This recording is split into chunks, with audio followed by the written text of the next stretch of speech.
அசாம்லலாம் வந்து ஷூட் பண்ணும்போது அங்கே பாய்சனஸ் ஸ்னேக் இருக்கும். ஸோ அதுக்கு நம்ம பெர்மிஷன் வாங்கி ஆன்டிடோட எடுத்துகிட்டே போயிடும். அது இல்லை அது நம்ம இது பண்ணுறவங்க கூட இருப்பாங்க, டாக்டர்ஸ் இருப்பாங்க, அட்லீஸ்ட் மருந்து கிடைக்காது. ஸோ அந்த மாதிரி நம்ம ஒரு எடுத்துன்னு போவோம். அது இல்லாமல் மூவ், பிறகு பெயின் கில்லர்ஸ், நம்ம டிஃப்ரெண்ட் இடத்துல போய் தண்ணி குடிக்கிறோம், சாப்பாடு எதனா எப்படி பண்ணுறோம், அதுக்கெல்லாமே ஆன்டிபயோட்டிக் எல்லாமே ஒரு ஃபர்ஸ்ட் எய்ட் மெடிசன் எடுத்துன்னு தான் போகணும், கேரி பண்ணிட்டு தான் போகணும். ஏன்னா நம்ம என்ன சில சமயத்தில் சரியான சாப்பாடு கிடைக்காம அவங்க ஃபுட் நல்லா இருக்கும், நமக்கு அது சேராது.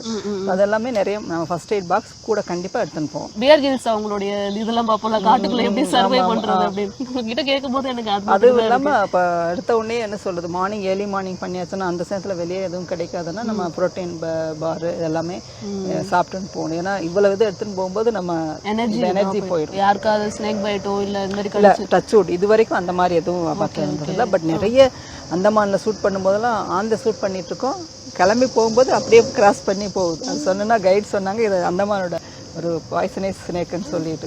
ஸோ நியராக டச் பண்ணி கடவுள் இதில் இது வரைக்கும் அந்த மாதிரி ஆகலை. பட் பூச்சியல் கடிச்சு பெருசு கண்ணெல்லாம் வீங்கிருக்கு அந்த மாதிரி. அதுவும் இல்லாமல் சில சமயம் கண்ணை நம்ம இன்னொரு கண்ணாடியெல்லாம் போட்டுன்னு போகும்போது அதுக்குன்னு கண்ணாடி இருக்கும், இல்லைன்னா பூச்சி அப்படியே நம்ம கண்ணை தட்டிட்டு போயிடும். வண்டியில் போகும்போது அது டச் பண்ணிட்டு போனாலும் அது பாய்சனஸ். சார் வேற அது மாதிரி அட்டாக் பண்ண வந்ததோ நம்ம வந்துட்டு தப்பிச்சு வந்து அந்த மாதிரி அது நிறைய நம்ம எலிஃபென்ட்ஸ் ஆயிருக்கு.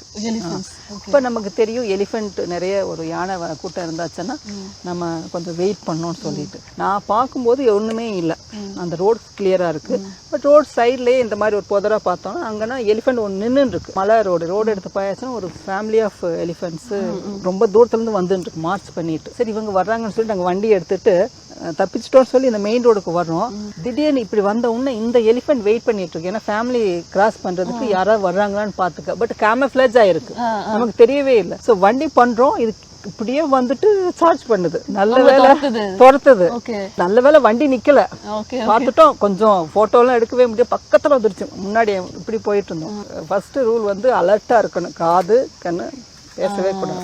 நீங்க வந்துட்டு போட்டோஸ் எடுத்ததுல வந்து இன்னொரு அனிமலை வந்து அட்டாக் பண்ணி சாப்பிட்ற மாதிரி விஷயங்கள்லாம் நீங்க அது வந்து நம்ம மசை மரம்லாம் போயாச்சுன்னா லயன் வந்து வைல்டு பீஸ்ட்டை கில் பண்ற மாதிரி, பின்ன லெப்பார்டு வந்து மற்ற சின்ன சின்ன இதெல்லாம் கில் பண்ற மாதிரி நிறைய நாங்கள் லெப்பார்டு வந்து கில் பண்ணுறது இதெல்லாம் பார்த்துருக்கோம். அந்த டைமில் எப்படி இருக்கும்? அந்த டயத்தில் ஆக்சுவலாக நம்ம அதை டிஸ்டர்ப் பண்ணக்கூடாது, ஏன்னா அதோட உணவு பழக்கம் அது, நம்ம அதை காப்பாற்றணும். மான் வந்து அப்போ குட்டி மானையே அதை சாப்பிட பண்ணிட்டு இருக்கோம்.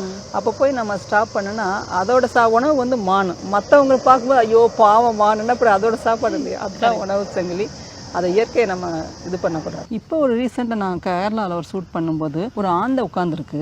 நான் ஆந்தையை ஷூட் பண்ணிட்டு இருக்கேன் மசனகுடியில், கேரளாவில் மசனகுடி ஆந்தையை ஷூட் பண்ணியிருக்கேன். இந்த குட்டி பறவை டிராங்கோ வந்து அந்த ஆந்தையை வந்து தலையில தட்டிட்டு போகுது.